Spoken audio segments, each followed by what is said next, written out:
গাধাকে সৃষ্টি করার পর সৃষ্টিকর্তা বললেন, তুই আজীবন কঠোর পরিশ্রম করবি, অন্যের বোঝা বয়ে বেড়াবি, তোর মাথায় কোনো বুদ্ধি থাকবে না, তোকে আয়ু দিলাম 40 বছর।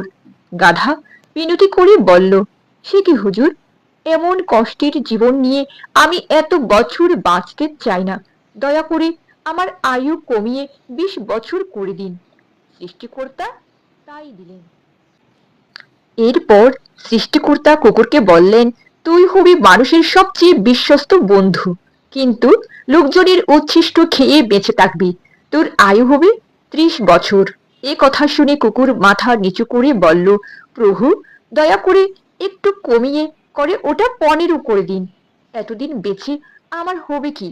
সৃষ্টিকর্তা কিন্তু রাজি হয়ে গেলেন।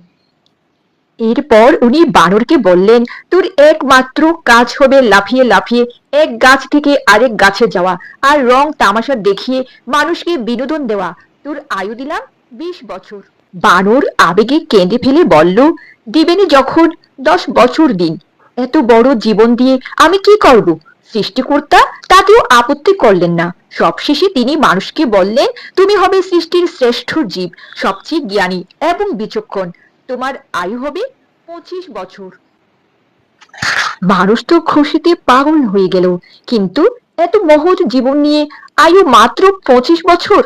সে হাত জোর করে বলল, একটা কাজ করা যায় না, আপনি আমাকে গাধার ফেরত দেওয়া 20 বছর, কুকুরের 15 বছর, বানরের 10 বছর দিয়ে দিন। সৃষ্টিকর্তা বললেন, নিজের ভালো পাগলেও বুঝে, তুই বুঝলি না, যা দিলাম। সেই থেকে মানুষ সুন্দরভাবে বাঁচে 25 বছর। পরের 20 বছর গাধার মতো সংসারের বোঝা টানে। তারপরের 15 বছর ছেলে মেয়ে যা দেয় তাই খেয়ে পড়ে কুকুরের মতো বেঁচে থাকে। আর তারপরের 10 বছর বানরের মতো আজ এক সন্তানের বাসা তো কাল আরেক সন্তানের বাসায় ঘুরে বেড়ায়, আর নেচে কুঁদে নাতি নাতনিদের বিনোদন দেওয়াই হয় তার প্রধান কাজ।